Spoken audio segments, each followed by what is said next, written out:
The views, thoughts, and opinions expressed are the guest's own and do not represent the views, thoughts, and opinions of AIHA. AIHA does not endorse any guest or the entity that they represent. On this episode of Healthier Workplaces, we have the Journal of Occupational and Environmental Hygiene's editor-in-chief, Mike Larrañaga, to talk about JOEH's approach to open access. Next.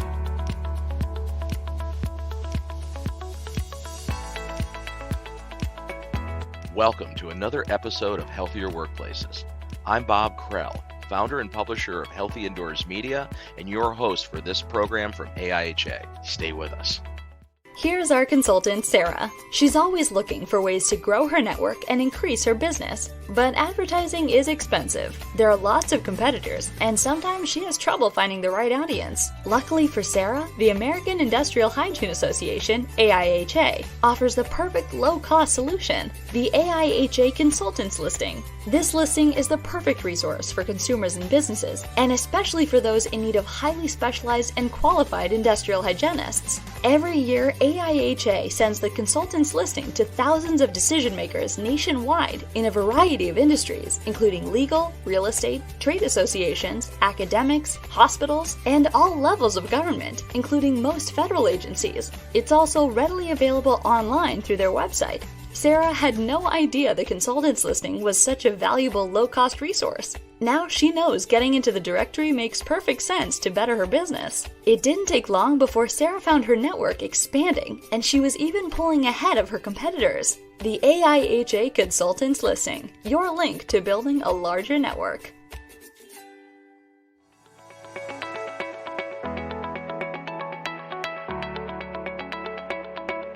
Welcome. We have Mike Larrañaga. He's the editor-in-chief of JOEH, the Journal of Occupational and Environmental Hygiene. Welcome, Mike. Thank you for having me. How are you? So, we're going to talk about a bunch of stuff today, but let's for any of the audience that's not familiar with your publication, let's give us a brief overview of what JOEH does and what it covers. Yeah, the JOEH is a research journal, academic type research journal that publishes peer-reviewed manuscripts, peer-reviewed case studies, and commentaries. In the field of occupational environmental health, toxicology, epidemiology. What else? Toxicology, epidemiology, cancer risk assessment, noise, a wide variety of things that relate to occupational environmental health. So, you've been at this position for about a year. I think you mentioned in pre-show. Yeah, just about a year. Yep. And you come from both academia and actual field practice, right? That's correct. I worked in the field, or outside of academia, and jobs in government and consulting, and then I had the opportunity to go to academia, so I jumped on it and spent 8 years in academia, and then for family reasons had to leave academia and go into consulting, because that's somewhere where I thought I could be useful. Later on, I was intrigued about the JOEH opportunity, and one thing that the JOEH board appreciated was that I had both academic and, essentially what they call real world experience. And that was really useful and has been really useful in this role. So JOEH is a peer-reviewed publication, and I'm assuming that your peer review process is fairly rigorous, right? Brief overview on what you go through there. We have an acceptance rate of about 22%. So 22% of the manuscripts that are submitted are eventually accepted. The peer review process, when somebody submits an article, of course, I read it, and a lot of times what I'll do is I'll provide feedback to the authors and have them revise it before I send it to peer review. But then when I decide to send it to peer review, I look for reviewers that are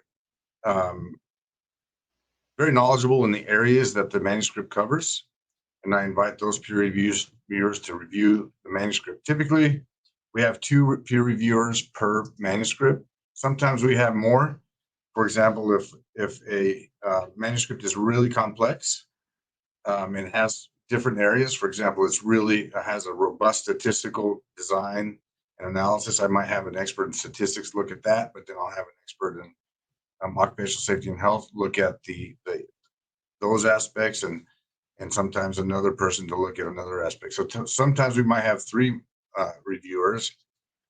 In rare cases, we'll have more than that. So I send them out to people that are knowledgeable in the field, and they provide feedback. Once that feedback is received, it goes back to the authors, and the authors get the opportunity to respond to the reviewers and update the manuscript accordingly. And that can continue there can be one revision, and they can be up to so far as many as 4 revisions. And then the paper, gets accepted. Typically, if you get one revision, that's good news, and for the authors. So tell us about some of the interesting manuscripts that you received in your year here at JOEH. Yeah, we've had some really good ones. One of them, is really interesting and there's not a lot of information out there, is noise exposure when operating a military-style rifle. Another really unaddressed area in our field is the impact of autotoxicants on worker health. And autotoxins are chemicals that can cause hearing damage.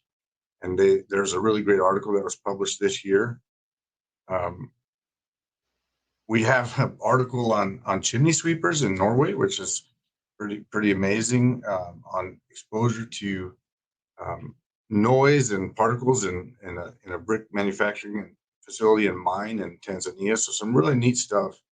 One of the most interesting, though, is two articles by Edward Calabrese, who has found that the basis that we use for chemical and radiological risk assessment in the United States was based on scientific misconduct and hiding of data that has since been uncovered by Ed Calabrese and Paul Selby. And he has gone back and reviewed the scientific notes and the personal correspondence of the main people that were involved in establishing, essentially how we view risk assessment associated with radiological and also chemicals or exposure to those things. And he's found that the scientists that were behind this, they misled the public, and they actually hid data. That's crazy. That proved their point, and continued to do so for many years. And it wasn't until 1996 that Paul Selby discovered some data that had never been reported in the literature all the way back to 1931. And that data told a totally different story than what the original scientist had told the public. It told the scientific community. One of the or maybe two of these gentlemen won the Nobel Prize, or awarded the Nobel Prize. Wow. And so it's very interesting, and it's controversial. For example, the Health Physics Society attempted to censor this information, and the EPA attempted to engage with the Health Physics Society to make that happen. Of course, it didn't happen, and so we get the benefit of reading these manuscripts, which are quite telling and a little scary. Yeah, that's pretty impactful. Really, I go as far as say it's alarming. It is alarming, and the good news is it was discovered, and we're learning more about it, and hopefully we'll be able to act on it. But it is scary. I think that's a good way to describe it. How does JOEH differentiate itself, and what unique opportunities does it offer to authors and readers in the field of occupational health and safety and environmental hygiene? Yeah, JOEH differentiates itself by being a high quality peer reviewed journal. I'm going to give you an example. I rejected a manuscript that I thought could be publishable, but just wasn't at the time.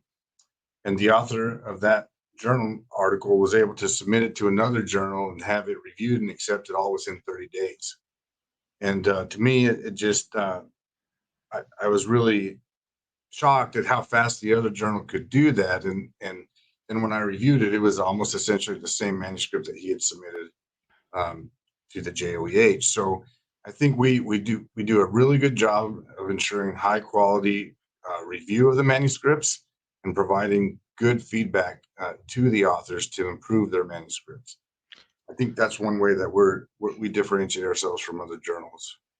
And as far as your volume of submissions, I'm assuming you get a lot of prospective manuscripts submitted on a regular basis.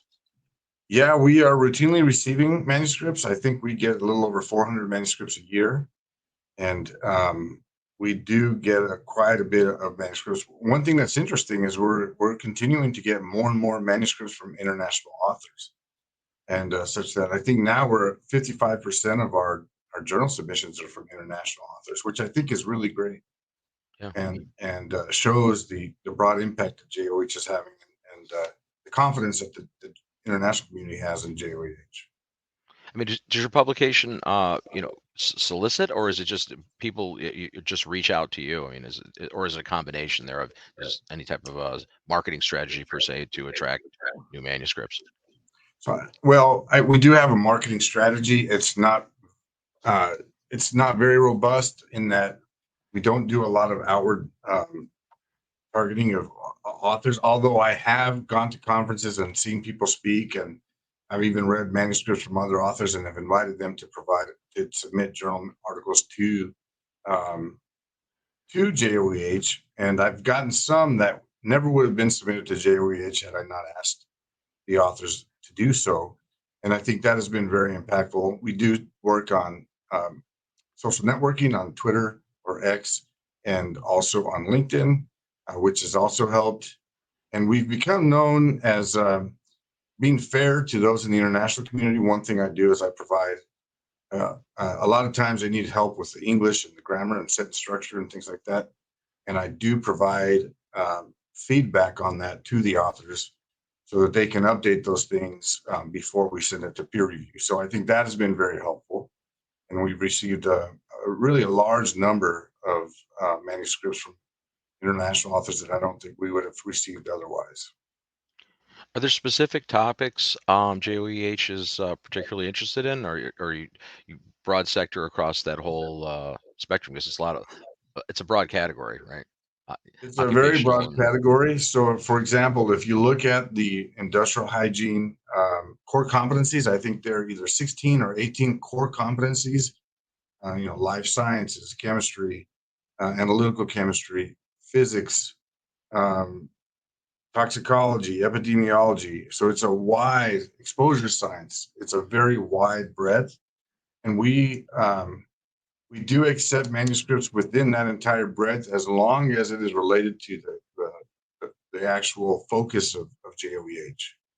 One of the things we see now is with the immediacy of news and information being delivered, via internet, via social media, we're very time sensitive, I think, of getting information out.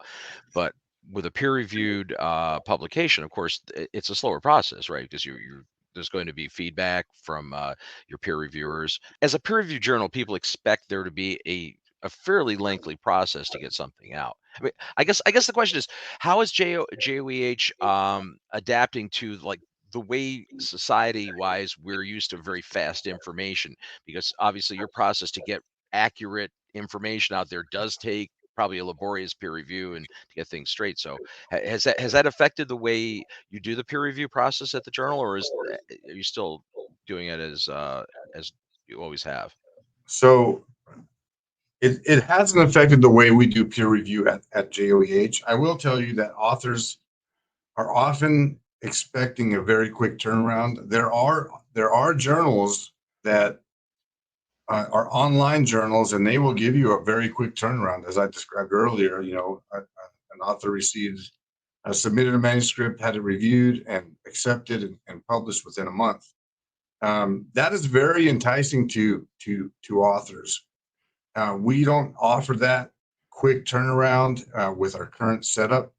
We would love to, of course, but it's just not feasible for us right now. Now, I will tell you that the online journals were stripped of their impact factors not maybe earlier this year because the quality of the peer review process was determined to not be assured for those journals. So there were a number the online journals in which their impact factors were removed, and that's also very consequential because authors do look at that, and the public looks at that when considering the quality of the journal. But at this time, ours does take a little longer. I don't know exactly what it's usually 20 days or so to first decision for us. And, obviously in those other journals, it has to be much quicker. And so it does. And I do have authors ask me if we could speed it up. Unfortunately, at this time, we just don't have the resources to do so. Well, it makes sense, and obviously, with your publication, your focus is, of course, having the quality of the content, and Yeah, that's what we're all about. Speed is not paramount. I would like to improve our speed, but in order to do that, we need a large number of reviewers to make that pool much bigger. And unfortunately, the field of occupational safety and health is rather small. And then we're broken up into these other subsets like health physics and toxicology, indoor air quality, and things like that. So that even makes it more challenging. Sure. And your reviewers are volunteers, right? Reviewers, volunteers, they don't get paid, and they're on their spare time, and we do ask them to provide quality reviews that do take time. Sure. No, that's understandable.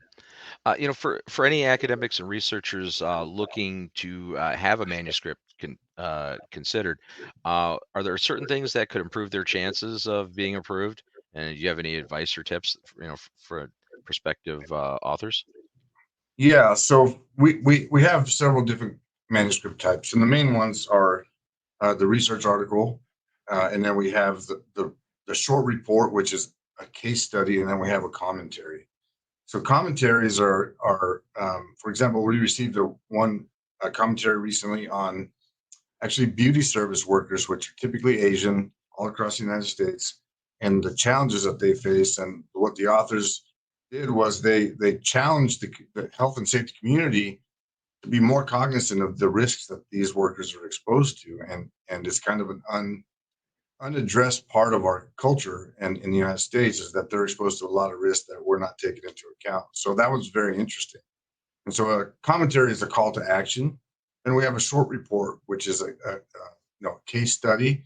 And we received two really interesting ones recently. One is on an implosion that happened at MD Anderson Cancer Center in Houston, Texas, on how to do that implosion without affecting the operation of the hospital, which is a really amazing job that they did there. And then another one was due to an explosion that happened at the University of Minnesota in the sewer system, in which the actual the sewers were just exploding upwards. And that was really interesting. So we also accept case studies. Okay. And we encourage the authors to submit case studies. Many journals do not accept case studies, but we think they're important. I think they're important. And then for research articles, we receive a good number of those, and those have kind of the highest level of peer review because they're considered research articles. And so tips for those was, if you have something that's interesting, that provides some useful information to the scientific community, we would be interested in publishing. And so some tips: one, pay attention to the style guide, because we have a style, and manuscripts need to kind of fit that style. This is a big problem for authors, especially international authors. And as we see that young professionals are not as good at writing as perhaps we used to be, we see a lot of problems with the style. Just simply fitting the style, which is very important. And another one is, proper citations. Make sure your work has the appropriate citations and that you've done the background so that your manuscript can withstand peer review, and that's very important. We're very flexible as to the types of manuscripts we accept, as long as it's in the occupational safety and health field and relevant to JOEH readers. So that's that. So I guess and then another good thing would be have someone else read your manuscript before it's submitted, because when you're writing it, you're really kind of in the zone and you miss a lot of things. And these, having someone else review it can really help identify some potential problems before it gets to us. Are there any other common pitfalls that authors run into as far as getting accepted? I guess one pitfall would be we can tell when a manuscript was submitted to another journal and then just kind of reframed and put it to our journal and submit it to our journal. So that happens fairly often, and we don't necessarily mind, but it would be nice that if the authors actually took the time to put it into, the JOEH format. Other pitfalls.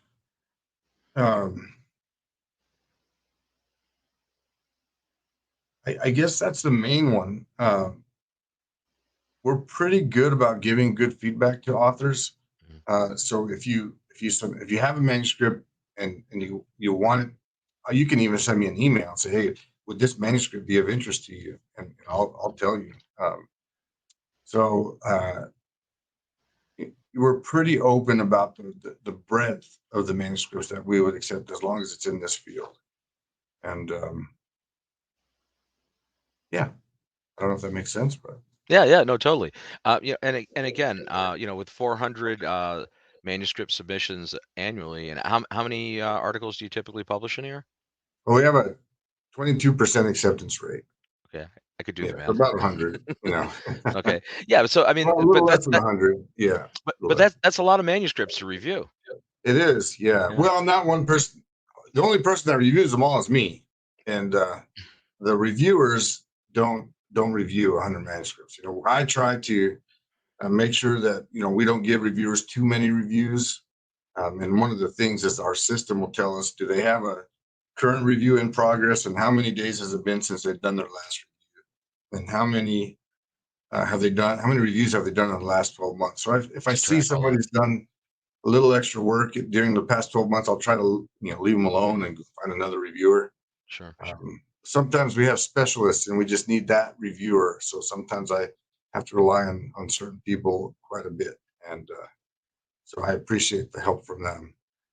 One final thought, I guess, is that we really appreciate the authors that submit manuscripts to JOEH. And we really appreciate the help that the reviewers give and providing feedback to the authors on those manuscripts. Without those two groups of people, there would be no JOEH. So just a thank you to the authors and the reviewers. Good point. Well, Mike, thanks so very much for joining us on this episode of Healthier Workplaces, and continued success with JOEH. All right, I appreciate it. Thank you very much. Nice talking to you. So that's our show for this week. We'll be back again with another episode of Healthier Workplaces. Until next time, I'm Bob Krell. Stay healthy.